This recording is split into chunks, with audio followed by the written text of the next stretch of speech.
사진가로서 첫 작업은 태백 지역의 탄광촌 작업이랑 도시와 도시가 아닌 지역의 경계선에 있는 지역을 주로 야간에 라이터 페인팅 기법으로 작업을 했었습니다. 이 두 시리즈가 제 초기 작업이라고 할 수 있습니다. 제가 살고 있는 집 아주 인근에 1995년에 큰 지하철 가스 폭발 사고가 일어났었고, 주변 지인들이 꽤 좀 피해를 많이 보기도 했고, 그리고 2003년도에 지하철 화재 사고 같은 것들을 경험하면서 현장을 제가 좀 달려가서 좀 작업을 했었는데 진짜 참사였죠. 제가 그런 어떤 다큐멘터리 작가는 아니지만 늘상 이렇게 다니는 어떤 동선에 있는 그런 장소에서 이렇게 큰 사고가 났기 때문에 제가 이제 그 작업을 좀 하게 되었습니다. 하다가 보니 참사 추모 현수막들이 이제 눈에 좀 많이 들어오게 되었습니다. 그래서 그 추모 현수막들을 모아서 하나의 사진에 뭐 100여 개 이상의 현수막들을 이렇게 콜라주를 해서 이제 재배치해서 이제 작업을 하게 되었습니다. 이게 이제 제 도시 채집 작업의 시작이었고, 흔히 우리가 이제 도시라고 하면 이제 어떤 농촌의 반대 지점에 이제 도시 이렇게들 많이 이해를 했었던 것 같아요. 근데 이제 이런 참사를 겪으면서 자연 상태의 어떤 혼란스러움의 반대 지점에는 체계화된 도시, 또 시스템화된 도시가 있다고 생각을 했고, 무방비로 노출되는 어떤 자연 상태보다는 수백만 명이 모여서 사는 안전한 어떤 도시 생활, 그 두 개를 좀 이렇게 반대되는 개념으로 생각을 하게 되었고, 그럼에도 불구하고 이 도시에서 삶이라는 게 어떤 면에서는 자연 상태보다 훨씬 더 혼란스럽고 안전하지 못하다라는 생각을, 두 개의 참사를 아주 가까이서 겪으면서 생각을 했던 것 같습니다. 그래서 어떤 도시의 불합리한 모습들, 화려한 도시 이면의 어떤 우리를 자극하는 그런 것들을 집중해서 작업을 하게 되었습니다. 아무래도 이제 그 채집이라는 그런 작업 방식을 택하다 보니까 필름 카메라, 흑백 카메라 또는 뭐 대형 카메라, 그런 작업들로서는 채집 형식의 어떤 작업을 하기가 힘들어서 디지털 카메라로 반복되는 어떤 도시의 풍경들, 욕망의 이미지나 그런 것들을 이제 여러 장을 찍어서 하나의 화면에 재조합하는 그런 작업 방식으로 이제 바뀌게 되었습니다.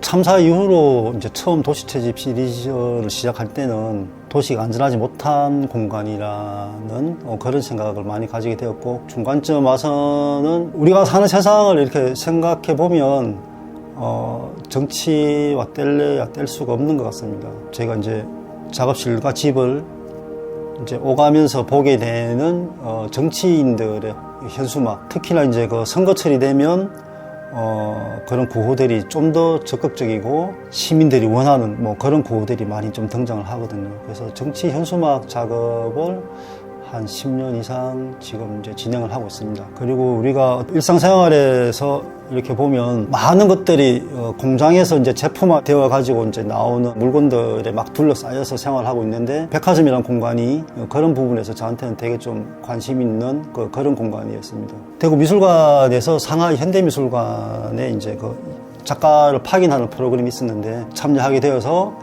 석 달 동안 이제 상하이라는 도시에서 살게 되었는데, 사회주의 국가에서 볼 수 있는 가장 자본주의 공간이 백화점이었던 것 같아요. 규모나 이런 면에서도 워낙 압도적이었고, 에스컬레이터를 타고 쇼핑한 물건들을 들고 오르락 내리락 하는 그런 장면들이 가장 인상 깊었고, 매장에 진열되어 있는 물건들은 사회주의 국가나 자본주의 국가나 뭐 별 차이가 없었다. 그래서 인간의 욕망들, 국가를 막론하고 체제를 막론하고 뭐 비슷한 것 같았다는 생각이 했었습니다. 대구에 이렇게 유명한 그 성매매 집결지가 있는데, 이제 그 장소를 제가 좀 피해서 이렇게 돌아갔던 기억이 있는데, 그 기억이 상당히 뭐 제가 작업실 돌아와서도 계속 좀 내리에서 떠나지 않았고, 그래서 이제 자료를 찾다 보니까 이제 그 성매매 특별법이라는 게 이제 논쟁이 되어 있었고, 뭐 그런 상황에서 이제 이 장소를 한번 작업을 해봐야 되겠다 생각을 했었습니다. 성매매 업자들의 한트라는 모임이 있거든요. 그곳에 가서 작업을 하고 싶다라고 이제 작업 계획서를 드리면서 이제 작업이 시작되었죠. 기존의 작업보다는 많이 힘들었던 게 한 사람의 삶의 근간이 되는 게 노동이라고 생각을 하는데, 그 사람들의 입장에서는 삶을 유지하는 노동일 텐데 그런 것들이 이제 외부에는 전혀 알려지지 않고 이 세상에는 존재하지 않는 그런 공간, 그런 노동처럼 이제 여겨지는 그런 상황이었던 거죠. 그래서 이제 제목도 보이지 않는 노동이라고 이제 제가 만들었었고, 성과 관련된 페미니즘도 있고 뭐 많은 이론들이 있는데 좀 그런 필터들을 좀 걸러내고 봐야 될 것 같다는 생각을 했었고, 또 제 작업이 나쁘다 좋다 뭐 합법이다 불법이다 그런 메시지를 주는 것보다 오히려 메시지를 강조하다 보면 제 작업이 값싼 프로파간다 같은 쪽으로 이용되기도 할 것 같기도 해서, 되도록이면 좀 중립을 지키고 제 감정을 드러내지 않고 그렇게 작업하려고 했었죠. 사실 이제 이 전시를 하고 난 뒤에 탐사 프로그램 같은 데서 연락 많이 받았거든요. 이렇게 인터뷰 요청한다고. 그래서 그런 것들 되게 조심스럽습니다. 그래서 다 좀 거절하기도 하고 했었습니다. 그래서 37호 보고서라는 작업을 했었는데요. 성매매하는 여성분의 방에 있는 모든 물건을 찍어서 보고서 형태의 어떤 책으로 만들어서 전시를 하게 되었습니다. 사진가의 어떤 주관적인 생각들을 모두 배제하는 방법을 찾게 되었고, 그래서 이제 그 흰 배경지와 조명을 이용해서 여성분이 사용하는 모든 물건들 하나하나 찍어서 이제 보고서 형태의 책으로 만들게 되었습니다. 어떻게 보면 이제 그 여성분과 저와의 어떤 공동 작업이라고까지 말해도 될 것 같습니다. 모든 물건들을 다 이렇게 오픈하는 게 되게 어려운 일이거든요. 그걸 제가 한 3일 정도에 걸쳐서 다 찍었던 것 같아요. 최근에 가장 대구에서 이렇게 주목할 만한 일을 보면 재개발, 재건축이 아닌가 싶거든요. 제가 2018년, 19년부터 이제 대구에서 일어나는 재개발 지역을 촬영을 했는데요. 저희가 자료 조사해본 바로는 한 250군데 정도의 재개발 지역이 있었고, 웬만한 재개발 지역은 다 가보려고 노력을 했었습니다. 도시 공간의 변화를 보면 어느 한 공간이 이렇게 죽음을 맞이하게 되고, 죽어가는 공간 위에 또 이제 새롭게 탄생하는 공간이 있고, 이제 그런 것들이 계속 이제 무한 반복되는 게 도시의 광경인 것 같다는 생각을 했었습니다. 대구의 가장 오래된 마을이라고 할 수 있는 반월당 인근의 마을들의 재개발 지역을 가보면 초가 지붕이 꽤 많았었습니다. 그래서 기와장을 드러내면 집이 그대로 이제 드러나는, 그래서 당시에는 방한이라든지 뭐 이렇게 그런 기능들이 많이 없었기 때문에 그 기와를 드러내니까 초가가 또 많이 나왔었고, 자갈마당 같은 경우에도 이렇게 그 재개발 과정들을 보면 침대라든지 TV 모니터라든지 그런 폐기물들이 좀 많았었고, 북구 고성동 같은 경우에는 미군 보급부대에서 흘러나온 깡통을 펴서 지붕 위에 이렇게 이어붙인 그런 흔적들도 나왔었고, 저는 이제 그런 작업들을 하면서 이 도시가 남겨놓은 화석 같다는 생각을 많이 했었고, 그래서 그런 것들을 보면서 되게 재밌게 작업했던 기억이 납니다. 팩스토리 작업은 2007년, 8년도에 아마 제가 집중해서 작업을 했었고, 스펙타클한 큰 공장의 내부 경관 위주로 이제 작업을 했었고, 팩스토리 후반 작업들을 작은 공장들의 디테일한 부분들을 좀 찍었었거든요. 마산 땅콩 캐러멜 공장이라든지 성냥 공장 같은 데 가서 아주 이제 작은 디테일한 부분들을 좀 찍었었고, 이번 전시에 나오는 작업들은 뭐 국가기관 산업이라든지 좀 큰 공장의 큰 내부들을 좀 많이 찍었습니다. 근데 이제 그때는 제가 보지 못했던 게, 촬영이 불가한 장소를 제가 들어가서 그걸 보는 것 자체가 되게 좀 흥미로웠고, 이제 관객들한테 좀 이렇게 전달하는 그런 방식이었죠. 그래서 이제 그때는 전혀 보지 못했는데, 최근 이제 이주에 관한 작업들을 하다 보니까 기간 산업들이 오게 되면서 반드시 발생하는 이주민들, 그래서 그런 것들을 최근에 이제 좀 생각을 하게 되었습니다. 그래서 이번에는 과거에 제가 이제 그 팩스토리 시리즈 작업에다가 그 공장이 들어서는 자리에서 이주해 나간 분들을 추적을 해서 이제 그 두 개의 시리즈를 같이 엮어서 이제 전시하게 되었습니다. 그 당시에는 어떤 산업 사진의 맥락에서 그 사진이 전시가 되고 이제 소비가 되었다면, 지금은 또 이주라는 전혀 다른 어떤 맥락과 제가 연결시켜서 그렇게 전시를 하게 되었습니다. 최근 2, 3년 전부터 이주와 이주민 그쪽에 이제 관심을 좀 많이 가지게 되었습니다.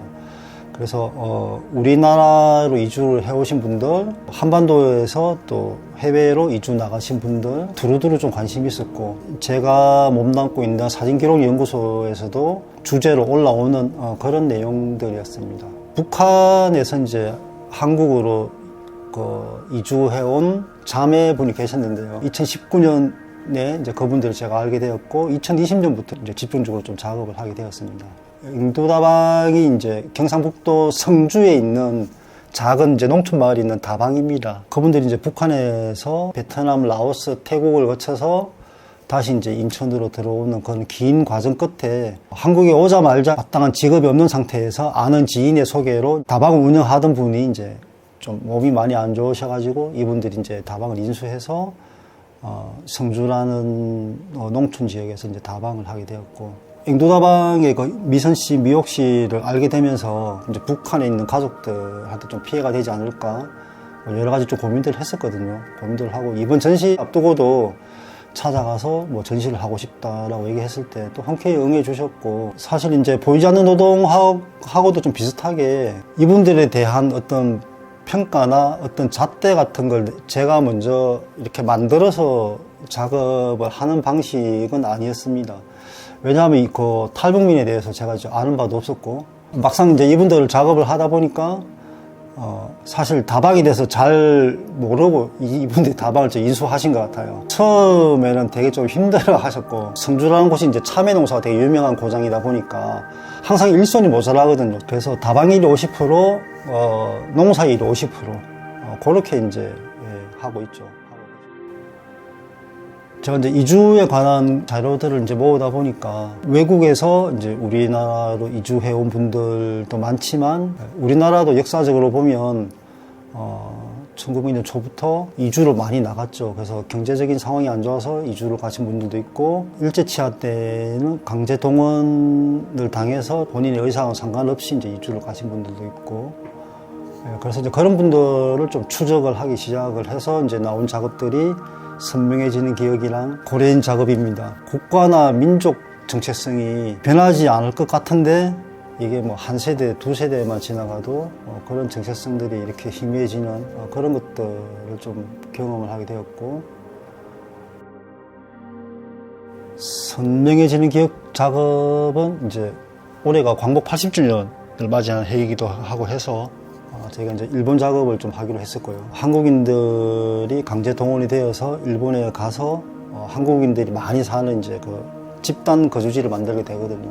그래서 그런 마을들을 찾아다니면서 작업을 했었고, 그 마을에서 이제 알게 된 할머니 세 분에 대한 인터뷰와 또 인터뷰를 채록집으로 풀어낸 작은 소책자와 사진, 요 세 개를 동시에 이제 보여드리는 그런 방식으로 이제 전시를 하게 되었습니다. 제가 이제 사진 작업을 하다 보면 많이 고민되는 부분들이 뭐냐 하면, 사진으로 표현 안 되는 부분들이 많거든요. 그래서 현재의 어떤 대상의 겉모습을 찍는 게 사진인데, 현재의 모습을 통해서 그 대상의 역사, 그 대상이 어떤 세월들을 거쳐왔는지 구체적으로 전달하기에는 상당히 이제 어려운 매체인 것 같아요, 사진이라는 게.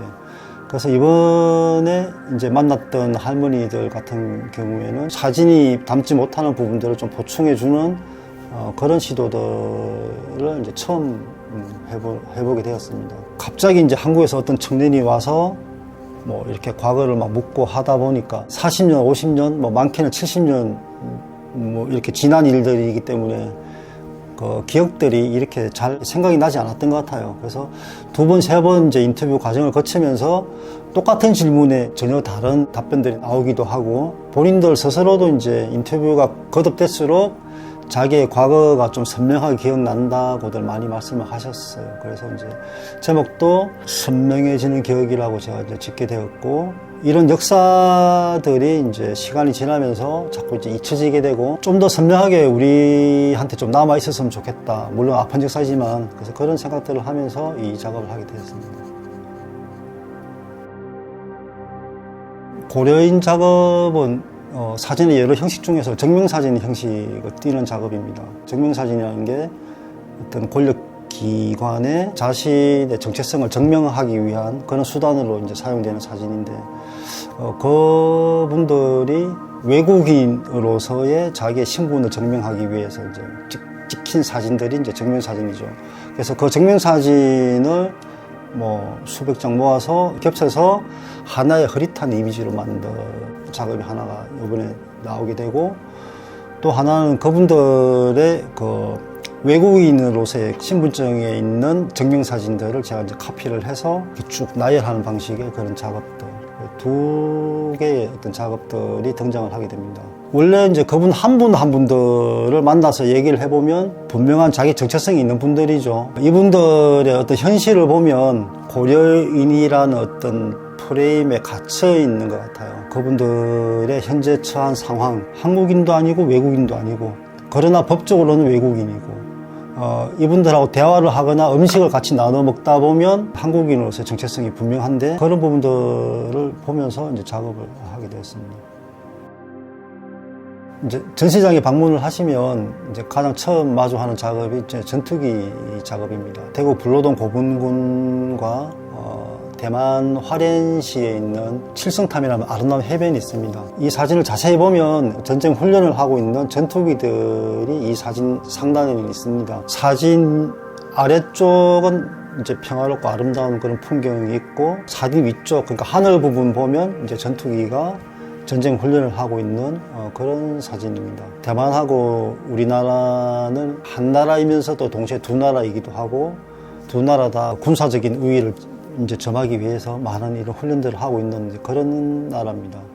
그래서 공교롭게 딱 그 두 부분이 좀 매치되기도 해서 전투기 작업을 시작하게 되었고, 특히나 요즘 또 뭐 이렇게 전쟁들이 이 지구상에서 많이 일어나고, 또 이 전쟁이 일어나면 필수적으로 또 이주가 생기게 되는 거죠.